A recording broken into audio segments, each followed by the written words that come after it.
Have you ever thought about the true story behind Godric Gryffindor? What if the legendary founder of Hogwarts wasn't as flawless as many believe? In today's video, you'll uncover the secrets of his past, the conflicts that shaped him, and the legacy he left behind.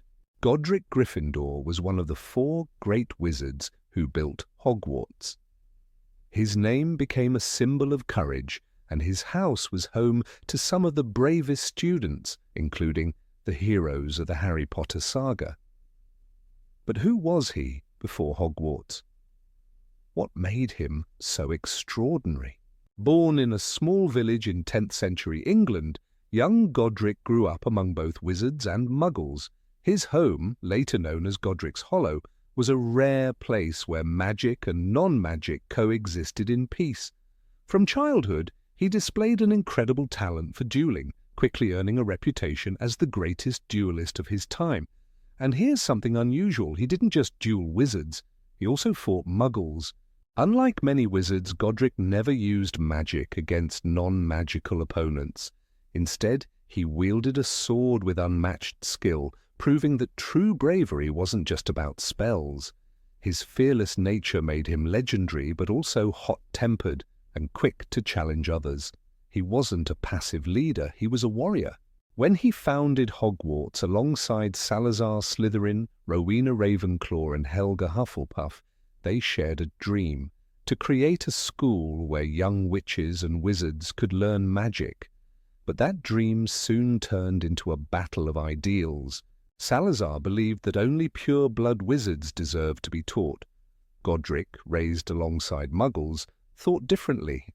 He insisted that talent mattered more than blood.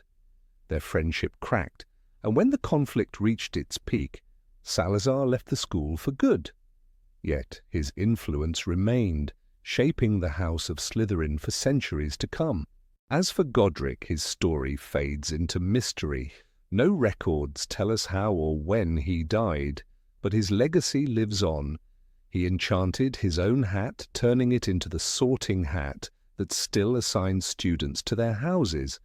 And then there's the legendary Sword of Gryffindor, forged by goblins and enchanted to appear only in the hands of those who truly embody his values. But there's one final mystery.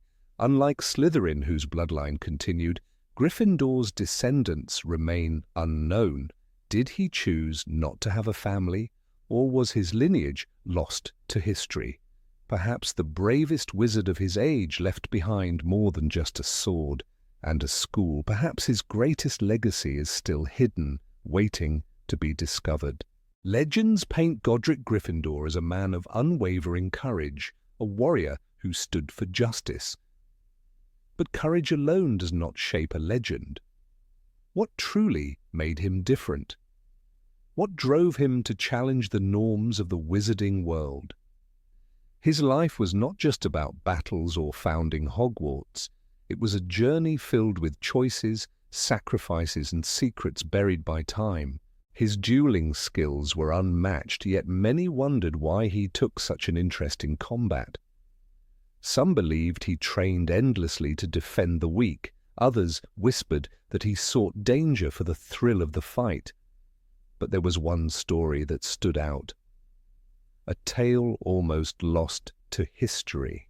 It is said that in his youth, before Hogwarts, Godric travelled the land, offering protection to villages threatened by dark creatures and rogue wizards.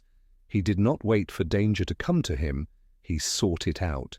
One village, not far from his birthplace, became the site of an event that would change him forever. A cruel sorcerer had taken control of the settlement, ruling through fear and black magic. The villagers, powerless against him, lived in terror. Godric, still a young man, could have walked away. He had no obligation to these people. But something in him refused to stand aside. He challenged the sorcerer to a duel. The battle was fierce, stretching from dawn to dusk. Spells shattered the earth, fire and lightning cracked through the sky, but Godric never wavered. When his opponent grew desperate, he turned to a forbidden curse, aiming to end the fight in an instant. At that moment, Godric did something no one expected. He dropped his wand. Instead of meeting magic with magic, he drew his sword. The sorcerer, expecting a duel of spells, was caught off guard. A single strike ended his reign of terror. The villagers cheered, but Godric did not celebrate. He had won, yet something unsettled him. Magic had limits, weaknesses that a skilled wizard could exploit. If even he, one of the most powerful duelists, had been forced to rely on steel, what did that mean for the future? Perhaps magic alone was not enough. This experience shaped his views on education. A wizard should not only master spells, but understand strategy, resourcefulness, and resilience. It was not enough to be born magical. One had to prove their worth through actions. This belief would later define the house that bore his name. When Hogwarts was built, Godric was the first to welcome students of all backgrounds. He argued that bravery, determination, and honor mattered more than ancestry. Not everyone agreed. Even among his fellow founders, tensions grew. Salazar Slytherin's departure is well known, but fewer speak of how it truly unfolded. The final confrontation did not happen in an open debate, nor in the presence of students. It was in the dead of night, in the great hall, when only the four founders remained. Heated words turned into accusations, and accusations turned into something darker. Salazar, tired of arguing, reached for his wand. Godric, never one to back down from a challenge, did the same. Rowena and Helga stood between them, pleading for peace. But the moment had passed. A duel seemed inevitable. Yet it never happened. Whether out of respect or hesitation, they both lowered their wands at the last moment.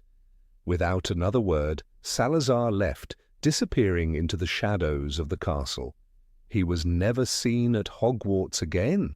Despite this victory, Godric did not celebrate. He knew that darkness does not disappear. It lingers. And he was right. Centuries later, the echoes of that night would still shape the fate of Hogwarts. As the years passed, Godric devoted himself to teaching. He trained his students not just in magic, but in combat, leadership, and the values he held dear. Some whispered that he was preparing them for a future war, though against what no one knew. Yet for all his achievements, mysteries remain. No record exists of his final years. Unlike Salazar, whose hidden chamber became legend, Godric left no known tomb. Some believe he fell in battle, others claim he left the wizarding world behind, vanishing into obscurity. But one theory stands out. Some say that before his disappearance he embarked on one last journey, a quest known only to a few.